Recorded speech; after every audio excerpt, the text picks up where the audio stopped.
Hey, 5th grade, here's the epilogue. This is the end of Jeremy Thatcher Dragon Hatcher. The summer dragged by in a blur of emptiness. Jeremy watched Specimen paint the window of Zambrino's department store. Although Specimen invited him to help, Jeremy couldn't bring himself to lift a brush. He hadn't done a bit of art since Midsummer Night. Fat Pete returned in July wearing a new scar and crankier than ever. Howard and Freddie whispered to each other whenever they saw Jeremy at the park, but they stayed away from him, as they had ever since Jeremy and T-Matt had chased Freddie away. Mary Lou, who gave up trying to talk to him, watched with sorrowful eyes as he moved further and further into himself. His parents grew increasingly worried when his mother asked, "Why don't you draw anymore, sweetheart?" As she did on several occasions, Jeremy only shrugged. He didn't know how to explain. He couldn't even explain it to himself. He did not go back to the library either. He didn't want to see Miss Priest. Not that he blamed her for the loss of T-Matt, at least not much. He just didn't want to see her. In August, she sent him a note telling him he could have the book she had loaned him. "It's not a library book," she wrote. "Rather, it is from my private collection. Keep it as a thank you for your efforts." He thought often of the words she had whispered to him the night that Tiamat left. "Midsummer Night will break your heart. All Hallows Eve might patch it." What was that supposed to mean anyway? Time heals everything? Big deal. He knew he would get over this, sooner or later, in a way. But nothing could convince him that life would ever be the same as it had been when he had a dragon.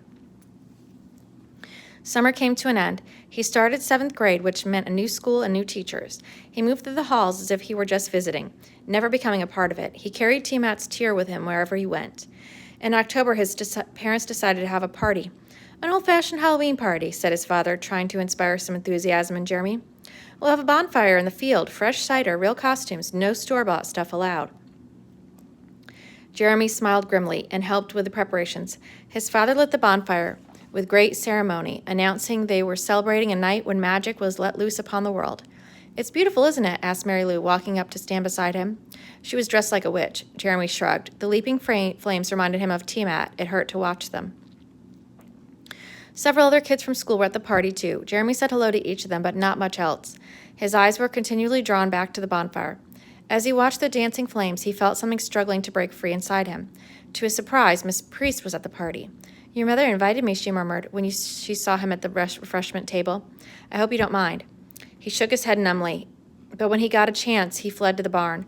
Crawling into the stall where T-Matt had stayed, he pulled the diamond tear from his pocket and began to weep. His eyes burned and his throat felt like it was on fire. The weeping passed like a storm. Lying on the straw, he stared into the darkness, listening to the noises of the party outside. He was drifting off to sleep when a swirl of color flowed through his head. Shivering, he sat up. Suddenly, the nearly forgotten scar where T-Matt's tooth had pierced his palm began to throb. Sweat poured off his brow. He felt like someone had pounded a wedge into the back of his skull and was trying to lift off the top. He clawed at the stall wall in a panic, until suddenly he understood what was happening. T-Matt was back. "T," he cried. "T, where are you?" "Here," she whispered, inside his head. He spun around. She was nowhere in sight. He turned again. "Where are you?" he thought desperately, terrified of the idea he had lost the ability to see her. "Here," she repeated, "right here with you." Finally, he understood. She was not back in this world. She was still in her own world, where she belonged, but she was back inside his head. Even better, he was inside her head.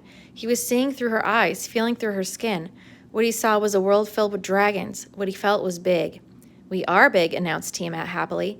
Then she spread her wings, his wings, their wings, and threw herself off the edge of a cliff. Jeremy's heart lurched with fear, but the leathery wings caught an updraft, and with a sudden rush, T-Matt began to soar upward. Jeremy looked down from a dizzying height. The air was filled with dragons, great beasts of power, of majesty. Creatures with jeweled eyes and burnished skins. He caught another current of hot air in his wings and spiraled upward, looking out over the world of ferocious beauty.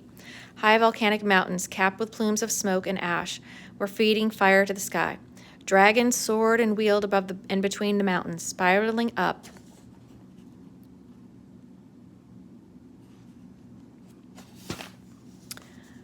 on the currents of hot air that filled the leathery wings, like sparks spiraling up from a bonfire. The world of the dragons, Tiamat's world, and now suddenly, his world too. "I missed you," he thought to Tiamat, "and I you," she replied. She said it in his mind, and she said it out loud, and when she spoke, it was through a tongue of fire. Her flames curled through the sky, and then in them he read the promise that he could return to this world every night. When he dreamed, he would dream of dragons. With Tiamat, he would slither into jewel-studded caves, soar through ash-dark skies, and study ancient mysteries. Fire in his eyes, Jeremy rejoined the party. When Miss Priest saw him, she smiled. Reaching into her cape, she withdrew a ring and slipped it onto her left hand. In the light of the bonfire, Jeremy could see that the stone set in the ring's top was a tear-shaped diamond. He raised a questioning eyebrow, looking more like his father than he would have guessed. Miss Priest smiled and nodded and touched her lip with her finger. Then she turned and vanished into the night. The next morning, Jeremy went to his desk. Humming contentedly, he arranged his pencils in front of him. Then he took out some paper and began to draw.